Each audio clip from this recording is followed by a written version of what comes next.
Somebody get this kid out of my ER! Clara Bennett, crashing again, heart rate tanking. Her left ear, something behind her left ear. Did this kid just touch my patient? Just look, Doc. 10 seconds. You're 18, kid. You clean floors. Shut your mouth and know your place. Then why is she still getting worse?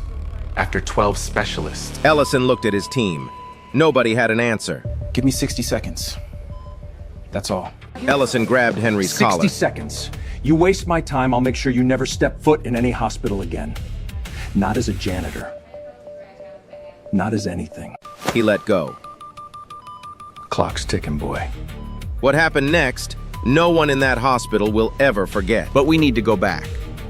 12 hours before that moment in the ER, before the alarms, before the collar grab, before Henry Shaw bet his future on 60 seconds.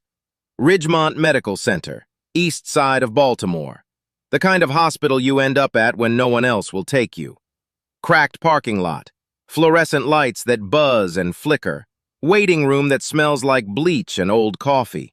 Understaffed, overcrowded, forgotten. 11 p.m. Skeleton crew. Henry Shaw pushed his mop cart down the third-floor hallway, wheels squeaking on linoleum. 18 years old. Moved like a ghost, shoulders hunched, eyes low, footsteps quiet. The kind of person you walk past 100 times and never notice. He looked the part. Thin, skipped meals thin. Cheekbones too sharp for his age. Eyes set deep from splitting sleep between night shifts and morning classes. Blue scrubs hospital issued, a size too big.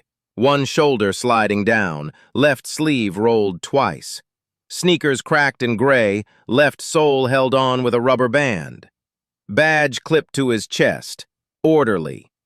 No first name, no last name, just a function. One thing on him looked like it meant something. A leather notebook in his back pocket. Corners soft, spine cracked.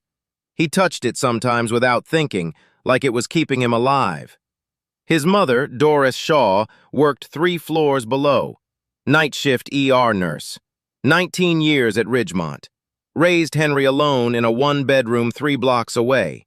No car, no savings.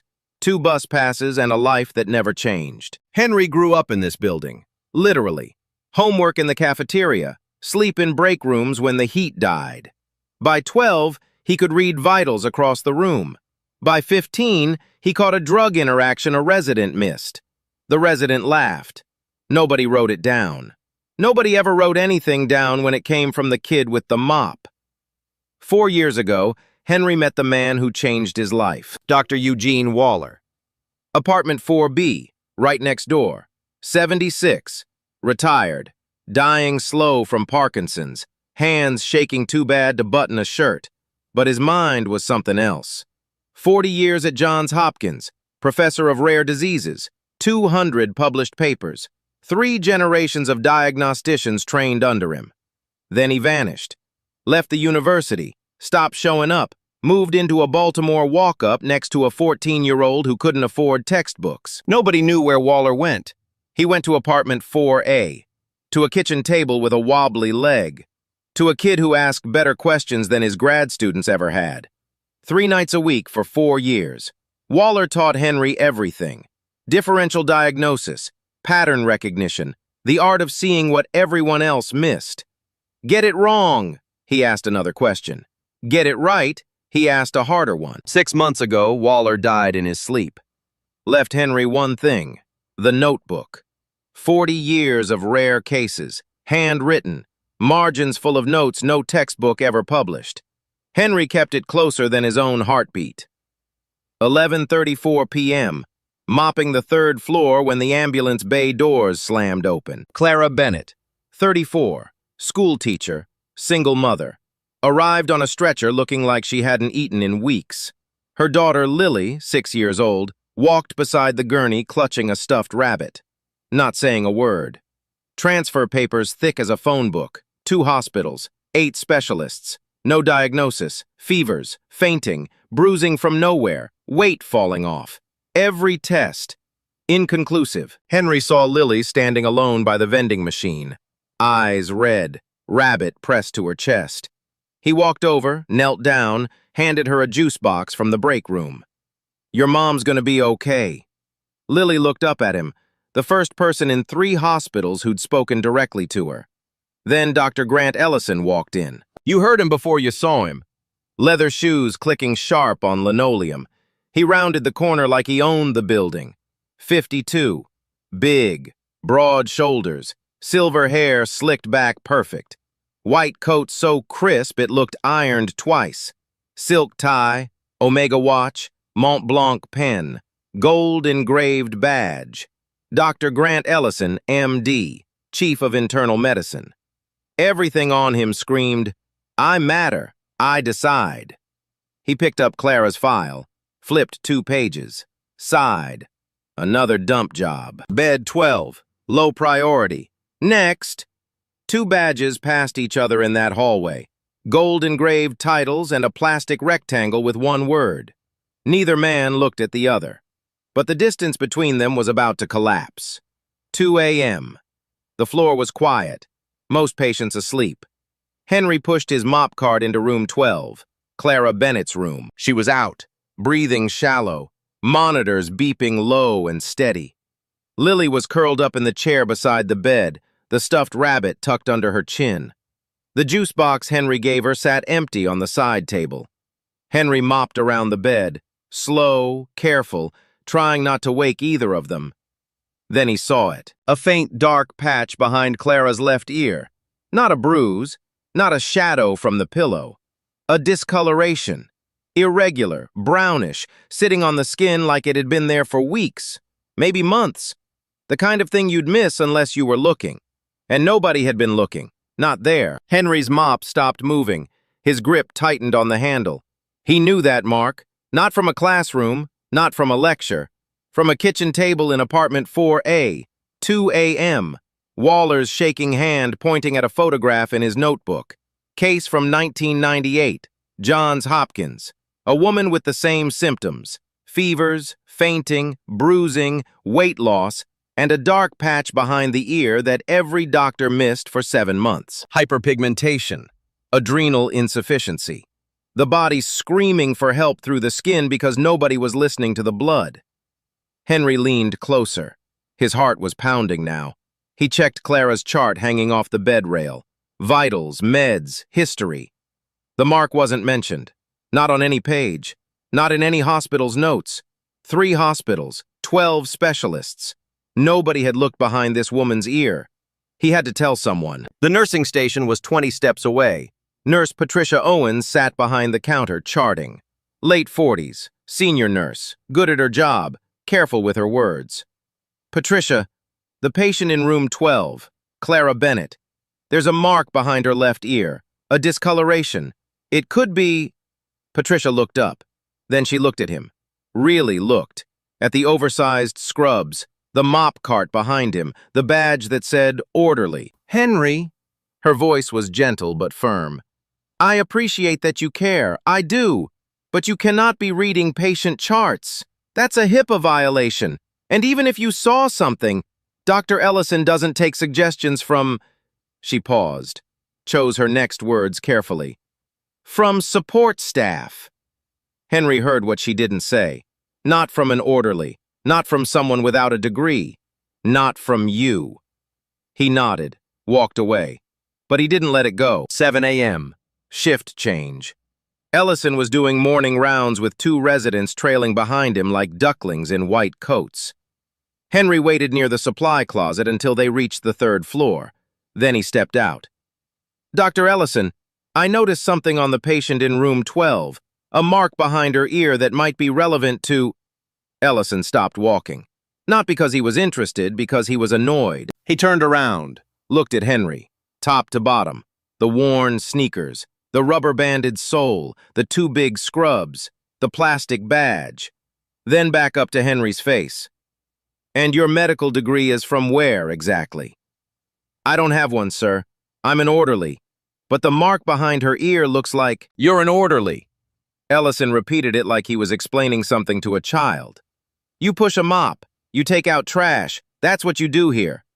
He glanced at the 2 residents beside him. One of them smirked. I've been practicing medicine for 25 years. I trained at Harvard. I've published in the New England Journal. And you want to tell me what to look for? I'm just saying, if someone could check behind her. Let me make this real simple for you, son. Ellison stepped forward, close, looking down. Gold-rimmed glasses over silk tie over white coat. You don't talk to me about patients. You don't read their charts. You don't suggest diagnoses. You mop the floor. That's the beginning and end of your job description. Are we clear? Henry didn't move, didn't look away. Yes, sir. Good. Ellison turned to the residents. Make a note. I want this young man reminded of his boundaries, formally. He walked off, leather shoes clicking. The residents followed. One looked back at Henry with something that might have been pity or amusement. Hard to tell. By noon, Henry was sitting in the supervisor's office. Written warning. Interfering with clinical workflow. It would go in his file, his permanent file. His mother found him in the break room after her shift. She already knew. Hospitals are small towns. News travels through the walls. Dora sat down across from him. She looked tired. She always looked tired. But this was a different kind of tired. The kind that comes from watching your son walk toward a wall you've been running from your entire life. Henry, baby, listen to me. She grabbed his hands, rough hands, calloused from the mop, the same hands that turned pages of Waller's textbooks every night. This job pays for your future. This job is your ticket out. If you lose it, if they fire you, there's nothing. You understand? Nothing. Mama, she's dying, and they're not— I know she's dying. People die in this hospital every week, baby, and it breaks my heart every single time. But you are 18 years old. You have no degree. You have no authority. And the man you just challenged runs this entire building. She squeezed his hands tighter. Not here. Not now. We can't afford this fight. Henry looked at his mother. He saw every double shift, every missed meal, every time she came home at 7 a.m. and still made him breakfast before school. Every sacrifice that led to this moment. Her son sitting in a break room with a written warning and a dream that was slipping away.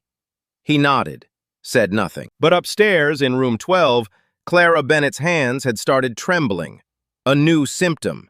And Dr. Grant Ellison ordered the same tests again, the same ones that came back inconclusive 3 times before.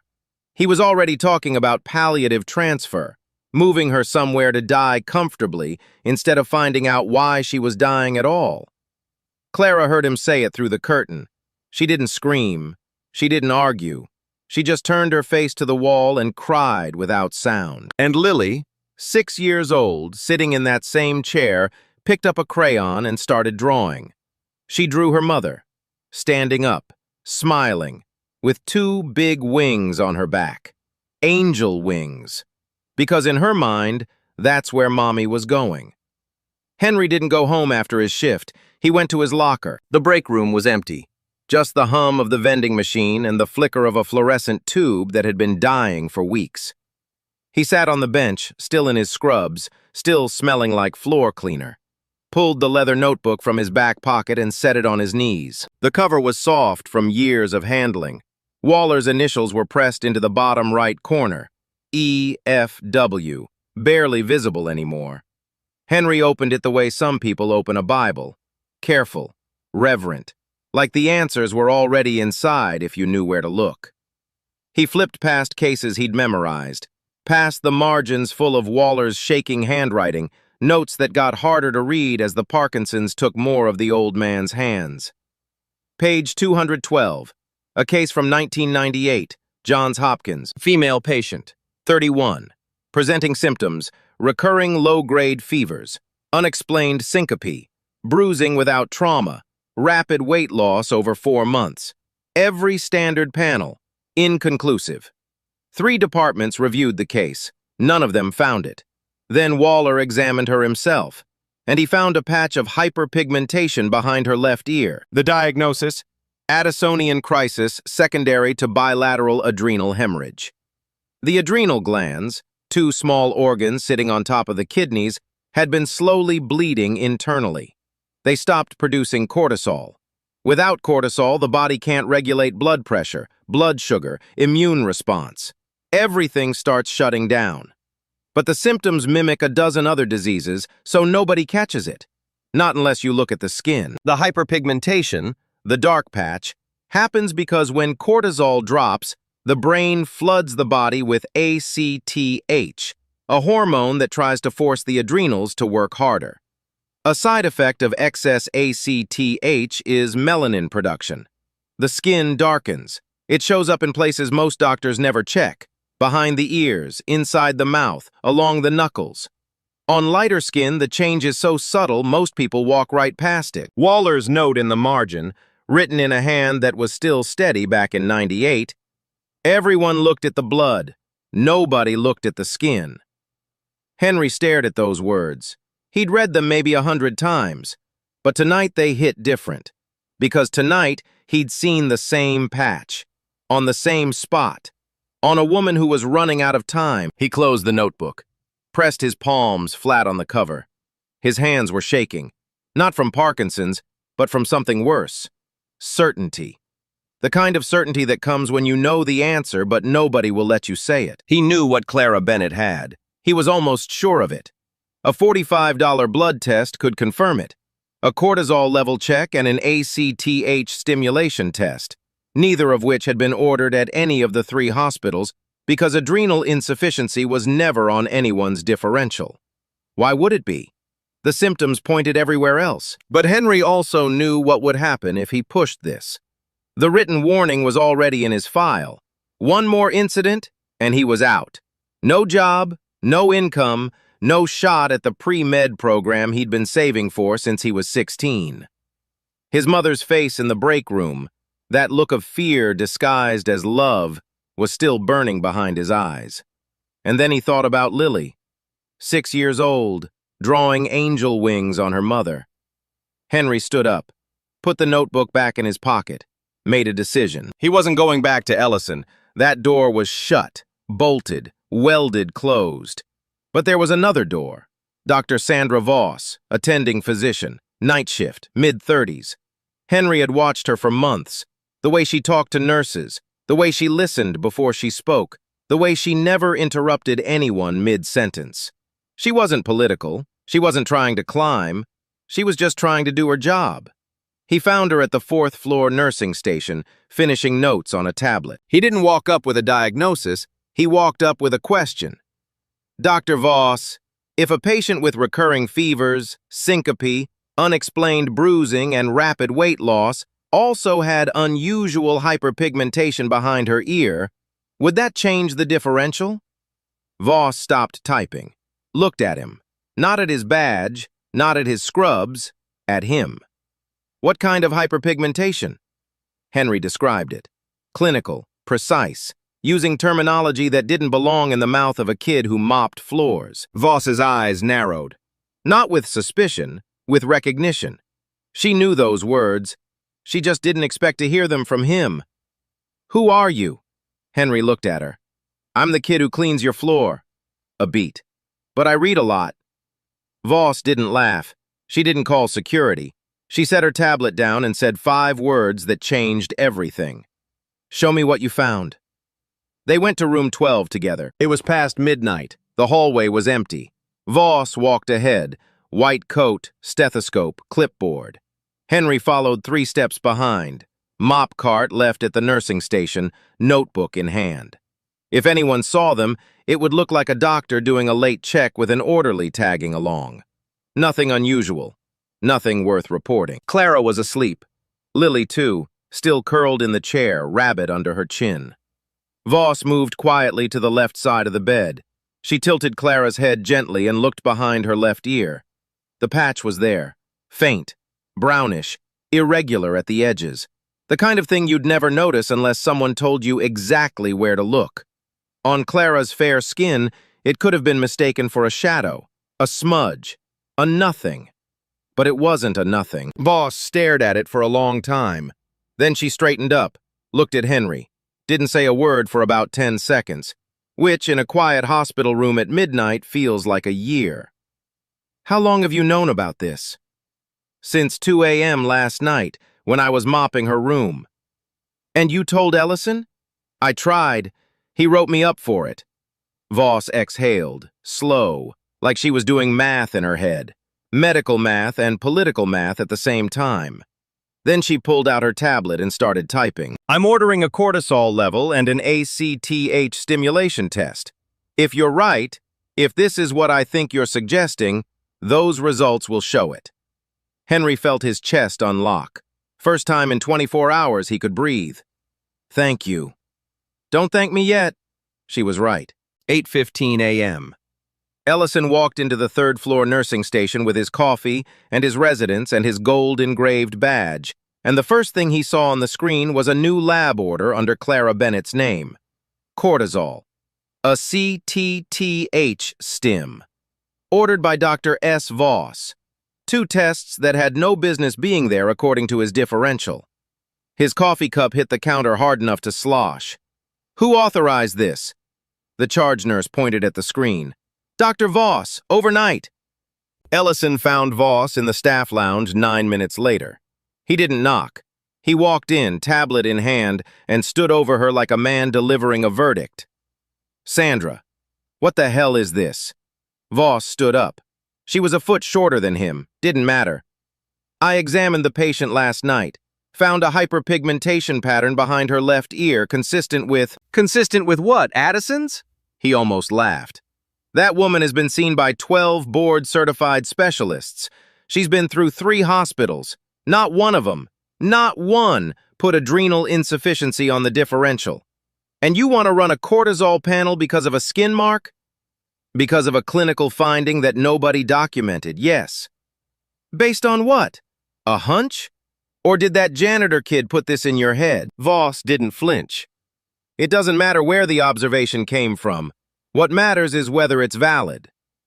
It matters to me. Ellison leaned closer. I'm the chief of internal medicine. This patient is flagged for palliative transfer. You're burning resources on a wild guess from a teenager who mops floors. Cancel the tests. Grant. Cancel the tests. That's not a suggestion. He walked out. Door didn't slam. Didn't need to. The silence was louder. Voss sat back down, stared at her tablet. Then she found Henry in the basement restocking supply shelves. She looked like someone who'd just lost a fight she knew she was right about. He killed it. Overrode the order.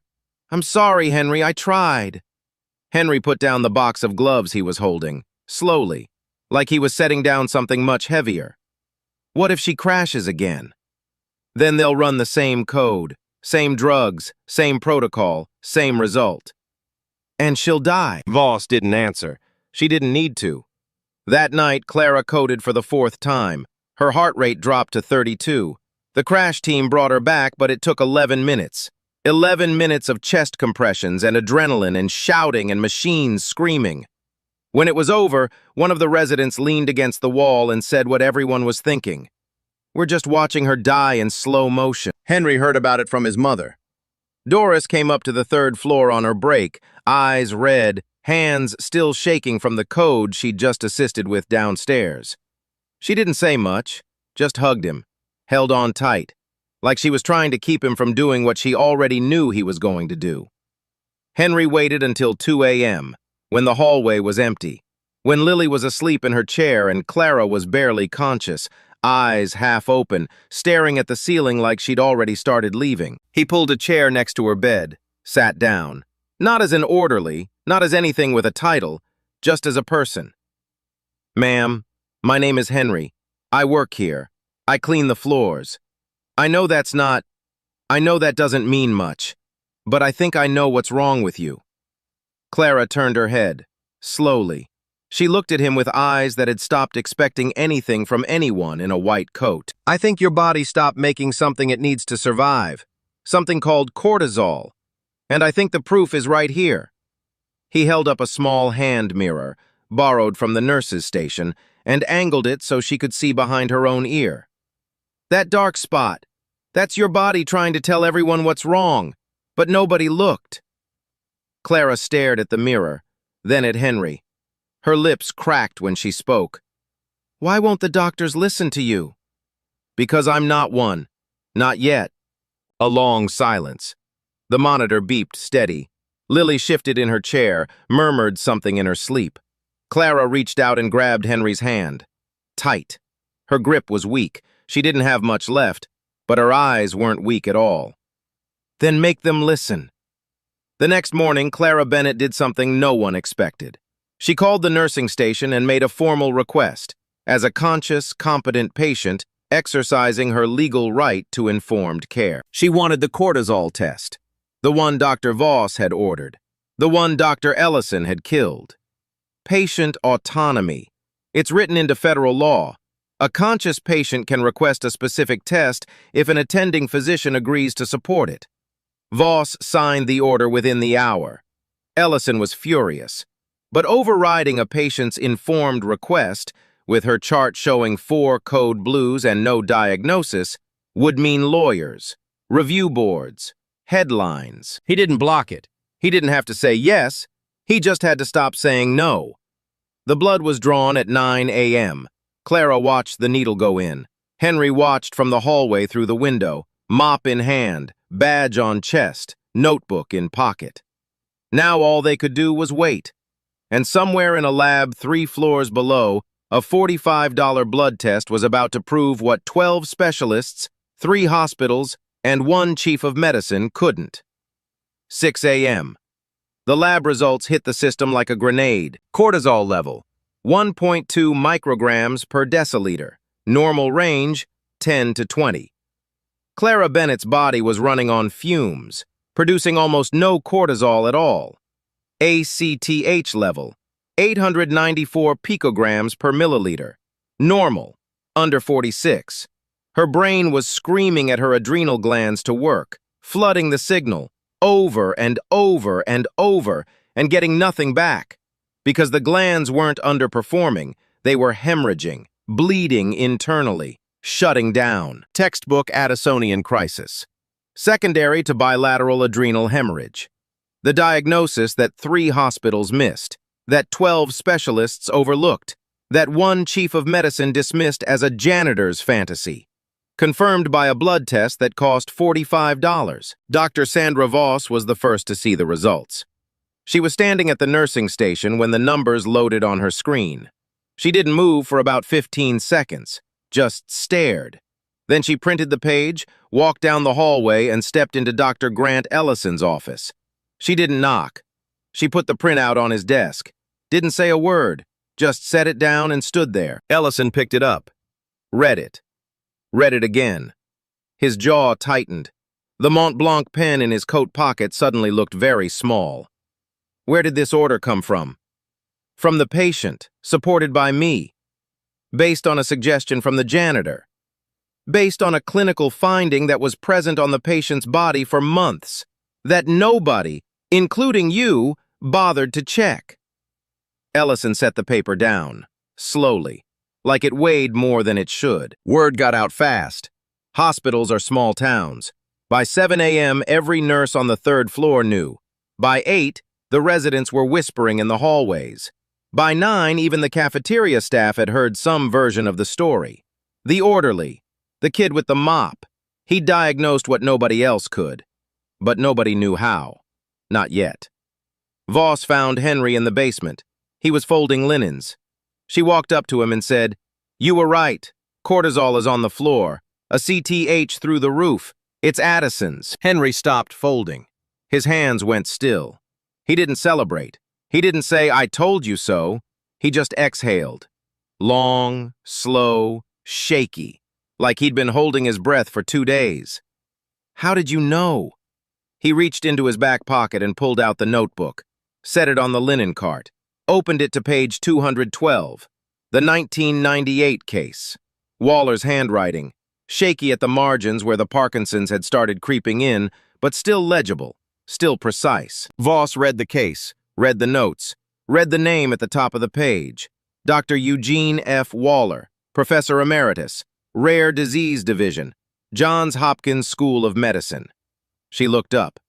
Eugene Waller? The Eugene Waller? You know him? Everyone in diagnostics knows him. He wrote the textbook half of us studied from. He disappeared 10 years ago. Nobody knew where he went. He went next door, apartment 4B. He lived next to me for 4 years. Voss stared at him, then at the notebook, then back at him, like she was recalculating everything she thought she understood about the kid standing in front of her in oversized scrubs and broken sneakers. He taught you? For 4 years? 3 nights a week, at our kitchen table until the Parkinsons took him. Voss didn't say anything for a while. She just held the notebook, turning pages. 40 years of rare cases, hand-annotated by one of the greatest diagnostic minds in American medicine. And it ended up in the back pocket of an 18-year-old orderly in Baltimore. She closed the notebook gently, handed it back. You know Ellison studied Waller's textbook in medical school, right? Henry almost smiled. Almost.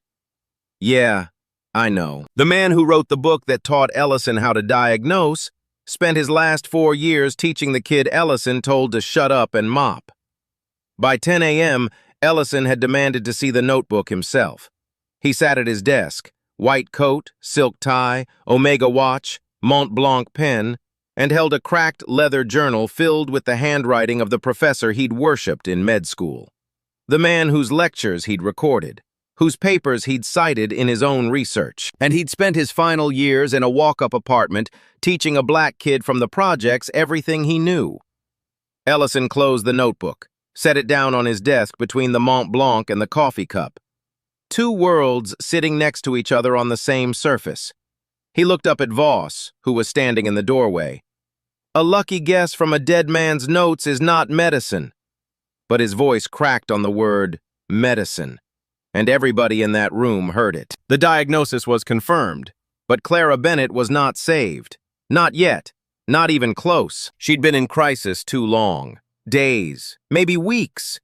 Her adrenal glands hadn't just slowed down, they'd hemorrhaged. Both of them, bilateral.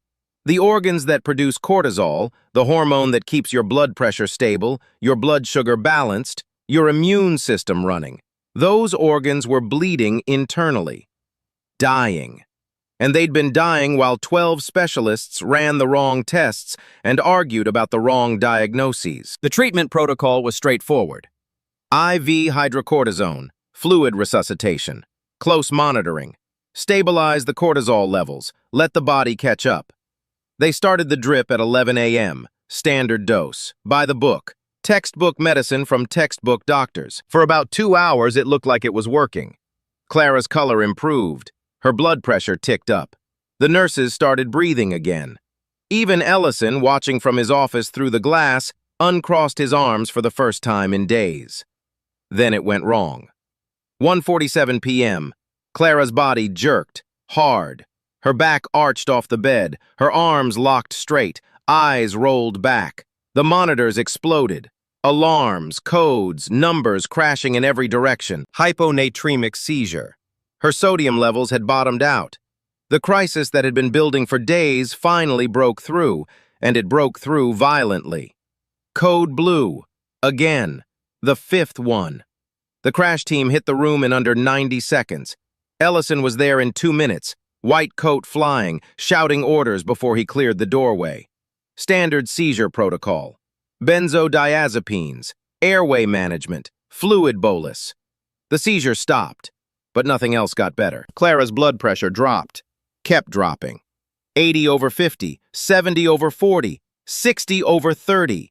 The numbers were falling like an elevator with a cut cable.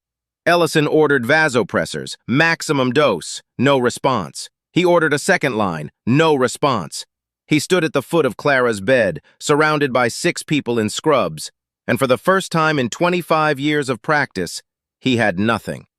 His hands were still, his mouth was open, but no words came out. 3 seconds. That's how long Grant Ellison froze. Doesn't sound like much, but in a code blue, 3 seconds is a lifetime. 3 seconds is the difference between a heartbeat and a flat line. 3 seconds is everything. Henry was in the room. He'd been bringing in an equipment cart when the seizure hit. Code blue, all hands.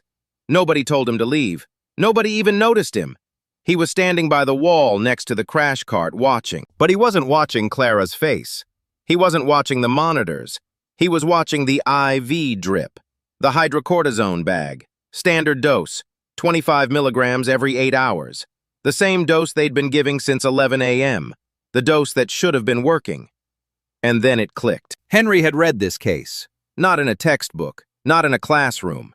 Page 214 of Waller's notebook, 2 pages after the 1998 diagnosis. Waller's follow-up notes on a nearly identical crisis. The patient had responded to initial treatment, then crashed. Same pattern: seizure, sodium crash, blood pressure in free fall. And the reason was simple. Standard dose hydrocortisone assumes the adrenal glands are underperforming, producing some cortisol, just not enough. So you supplement. You top off the tank. But Clara's adrenals weren't underperforming. They were gone, hemorrhaged, dead tissue, producing 0 cortisol, absolute 0, which meant the standard dose wasn't a supplement, it was the entire supply. And it wasn't enough, not even close. She needed stress dose steroids. 100 milligrams IV push, then 50 milligrams every 8 hours, 4 times the current dose. Because you can't top off a tank that doesn't exist, you have to replace the whole thing. Waller's note in the margin. Standard protocol will kill her. The glands aren't tired, they're dead. Dose accordingly. Henry didn't think. He didn't calculate the risk.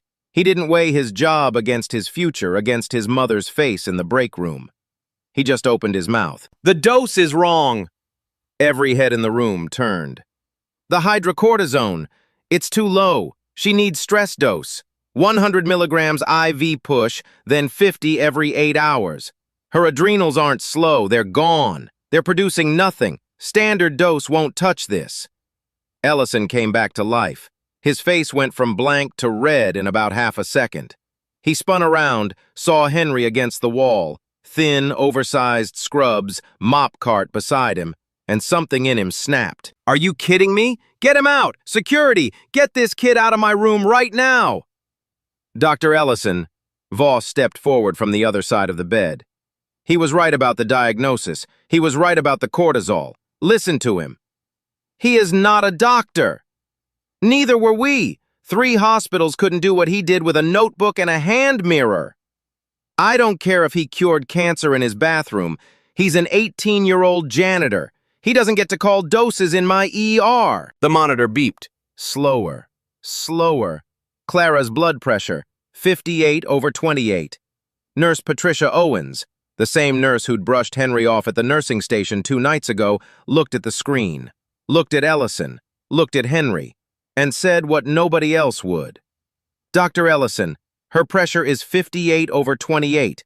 We've maxed vasopressors. Nothing is working. She paused. What do we have to lose? The room went silent, just the monitor, beeping, getting slower. Ellison stood at the center of it all.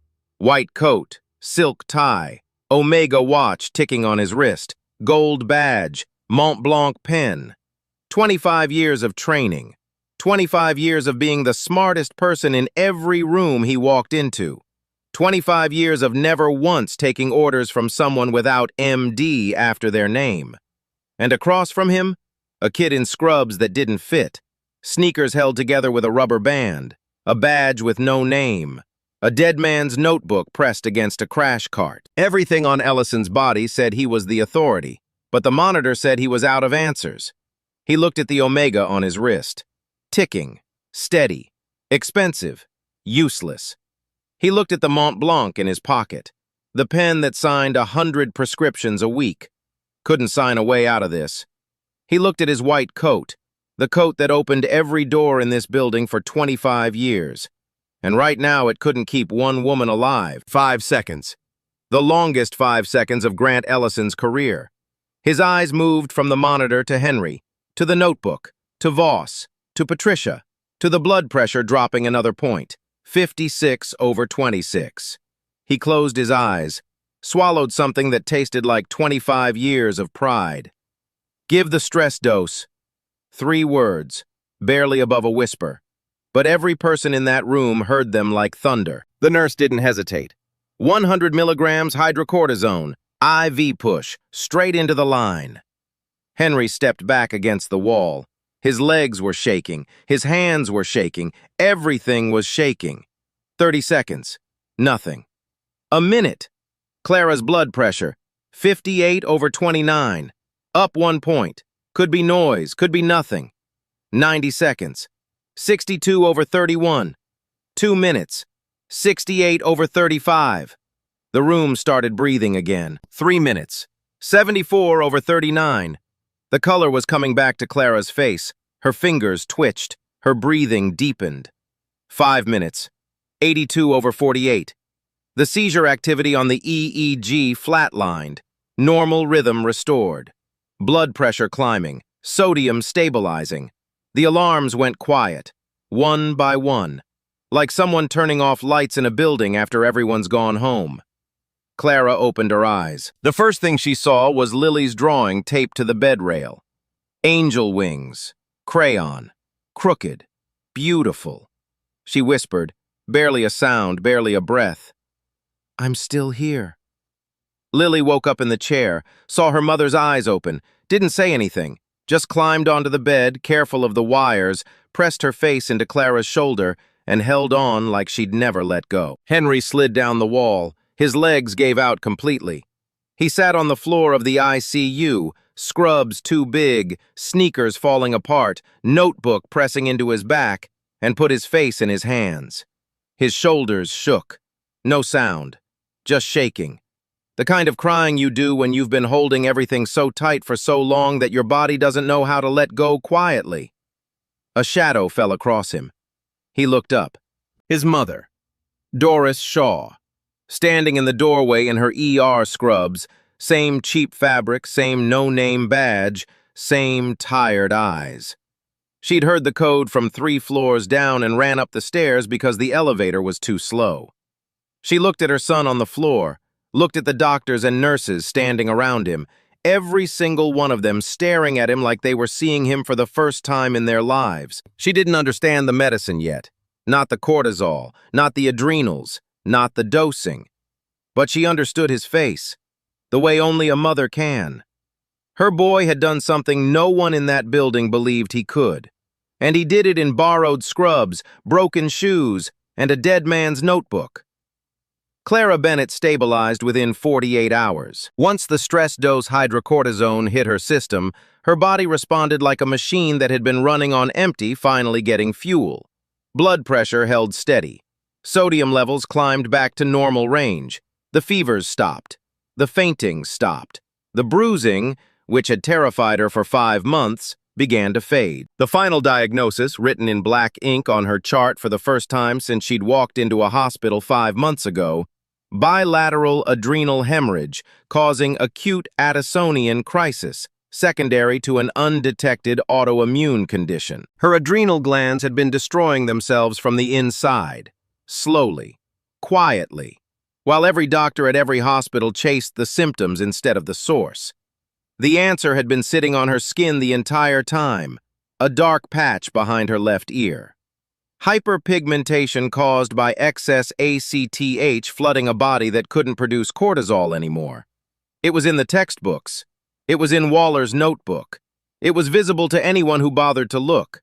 Nobody bothered, until an 18-year-old orderly mopping a hospital floor at 2 in the morning did what 12 board-certified specialists across 3 hospitals couldn't. He looked. Clara was sitting up by Thursday, eating solid food by Friday, walking the hallway by Saturday, slow, one hand on the IV pole, Lily holding the other. On Sunday morning, Henry came by her room to mop.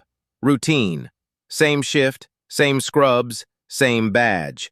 Clara saw him in the doorway and waved him in. She took his hand. The same hand she'd grabbed 3 nights ago when she asked him to make them listen. "You saw me when nobody else did." Henry didn't know what to say. He wasn't good at this part, the being seen part. He'd spent his whole life learning how to be invisible. "I just looked where they didn't." Lily climbed off the bed, walked over to Henry, pulled a piece of paper from under her pillow, the drawing, the one with the angel wings. She'd drawn it the night she thought her mother was going to die. She held it up to him with both hands. "You can have it. Mommy doesn't need it anymore." Henry took the drawing, looked at it. Crooked wings, purple crayon, a stick figure mother floating above a hospital bed. He folded it carefully and put it in his back pocket, right next to Waller's notebook. Two things worth keeping. The hospital tried to keep it quiet. They couldn't. Ridgemont launched an internal review within a week. The question was too loud. How did an 18-year-old orderly diagnose what an entire department couldn't? The review found a system full of cracks, rushed exams, over-reliance on one senior physician's authority, and the most basic failure, nobody performed a full physical on Clara Bennett. Not at Ridgemont, not at the hospitals before. Nobody looked behind her ears. Nobody did what first-year med students learn on day one. Look at the patient. Dr. Grant Ellison was not fired. What happened was worse, in his mind. Mandatory peer review. His diagnostic authority stripped of sole power. Every major call now required a second sign-off. The gold badge still hung on his coat. The omega still ticked. But the power those things carried had a crack in it, and everyone could see it. Henry's story broke out fast. A Baltimore Sun reporter first, then television. The headline wrote itself, "Hospital Orderly Saves Woman After 3 Hospitals Failed." A reporter caught Henry outside the entrance, still in scrubs, mop cart behind him, and asked how he felt. Henry looked at the camera like he wanted to disappear. "I didn't do anything special. I just looked where nobody else was looking." That quote ran on every station in Baltimore for 3 days. Dr. Voss didn't wait. She wrote a 4-page letter to Johns Hopkins Admissions, described Henry's clinical reasoning, his composure under crisis, his willingness to risk everything for a patient who wasn't his. She used one word 3 times: extraordinary. Then she called the dean and said a name that opened doors no letter could: Eugene Waller. When Johns Hopkins learned their legendary professor had spent his final years mentoring an 18-year-old in a Baltimore apartment, they didn't just offer admission. They created something new: the Waller Shaw Fellowship, full scholarship for non-traditional students entering medicine. Henry was the first recipient. 3 weeks later, Ellison found Henry in the hallway. Late shift, empty corridor, no audience. He stood there, white coat, silk tie, but something in his posture was different, smaller, more honest. "I owe you an apology. Not for doubting you. I still believe credentials matter. But I forgot something Waller wrote in the textbook I studied. The patient is the textbook. The diagnosis is in the room. Your only job is to be humble enough to see it." He extended his hand. Henry looked at it. The hand that grabbed his collar. The hand attached to an Omega watch that cost more than his mother made in a month. He shook it. 2 hands. One big, white, manicured. One thin, black, calloused from a mop handle. For the first time, level. That night, Henry found his mother in the break room, eating a sandwich between shifts. He slid the fellowship letter across the table. Doris read it twice, pressed her palm flat on the paper like she was making sure it was real. Then she looked at her son. "Eugene always said you'd be better than all of them." Her voice broke. "I just didn't want you to get hurt proving it." Henry held his mother's hand across the table. Same rough hands, same cheap scrubs. But something had shifted. The dream she'd been terrified of, the one she thought would crush her son, had just become real. And it started with a dark patch behind a woman's ear that nobody else bothered to see. The world measures people by titles, by degrees, by the letters after their name and the watches on their wrist. And those things matter. Nobody's saying they don't. But they are not the only measure. Henry Shaw had no diploma on his wall, no framed certificate, no gold-engraved badge. He had a dead man's notebook, a pair of broken sneakers, and a set of eyes that refused to look away. 3 hospitals gave up on Clara Bennett. 12 specialists reviewed her case. Not one of them knelt down and looked behind her ear. Not because they couldn't, not because the mark wasn't there, but because they never thought to. They ran the expensive tests. They ordered the advanced imaging. They consulted the specialists and cross-referenced the panels. And the answer was sitting on her skin the whole time. Visible, free, waiting for someone to notice. And when someone did notice, when an 18-year-old kid in oversized scrubs said, "Look here," they told him to shut up. They wrote him up. They grabbed his collar and told him to know his place. This story is about medicine, but it's not really about medicine. It's about who we choose to listen to and why. It's about what happens when we decide that someone's worth is determined by what they wear, what school they went to, or what color their skin is. It's about the cost of that decision, measured not in money, but in lives. The most dangerous kind of prejudice isn't the kind that makes you hate someone. It's the kind that makes you assume they have nothing to say. Clara Bennett almost died because of that assumption. She lived because one person refused to accept it.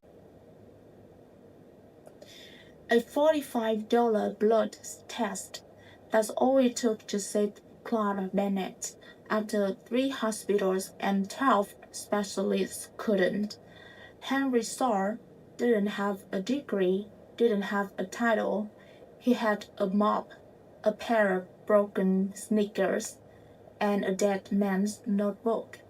But he had something that every credentialed doctor in that building had lost: the willingness to kneel down and actually look at the patients. We built a system that measures people by what's on the badge, not what's in the mind. And that system almost killed a mother of a 6-year-old girl, a girl who was already drawing anger wings because she thought mommy was leaving. The astral was never hidden. It was on Clara's skin, visible, free, waiting. It just needed someone who believed that seeing the truth matters more than having permission to speak it. And that raises a question worth sitting with. If the value of truth changes depending on who says it, was it ever really about truth? And how many of us have swallowed the right answer because the room told us we weren't qualified to say it out loud? If this story hit you, share it, drop a comment. I want to hear from you. Subscribe if you haven't, because the most dangerous sacrifice isn't the kind that makes you hate someone, it's the kind that makes you assume they have nothing to say.